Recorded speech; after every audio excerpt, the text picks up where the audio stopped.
Award వచ్చిందంటే జగన్ సర్కార్ది. ఎందుకని? క్రిందటిసారి ప్రభుత్వంలో చేసినప్పుడు దానికే ఇప్పుడు అవార్డులు ఇస్తారు కాబట్టి. మొన్నదాకా అవార్తలే రాసుకున్నారు కదా.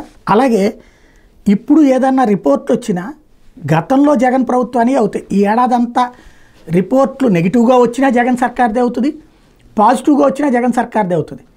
తెలుగుదేశం వాళ్ళేమో పాజిటివ్ది తమ ఖాతాలో వేసుకుని నెగిటివ్ అంతా జగన్ ఖాతాలో రుద్దాలనుకుంటే, జగన్ వాళ్ళేమో పాజిటివ్ అన్నీ తమ ఖాతాలో పెట్టుకుని నెగిటివ్ మాత్రం వాళ్ళ ఖాతాలో వేయాలని చూస్తున్నారు. ఇప్పుడు అందులో సాక్షి రాసుకొచ్చినటువంటి ఒక వార్త, మహిళల మీద నేరాలను రాష్ట్రాల వారీగా చూస్తే పశ్చిమ బెంగాల్ దేశంలో మొదటి స్థానంలో ఉంటే ఆ రాష్ట్రంలో 25 మంది ఎంపీలు ఎమ్మెల్యేల మీద కేసులు ఉన్నాయి.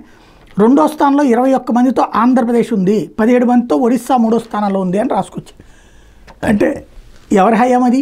అప్పుడు జగన్ హయాందే కదా ఈ రిపోర్టు, ఈ 2 నెలలది కాదు, గతంలోది.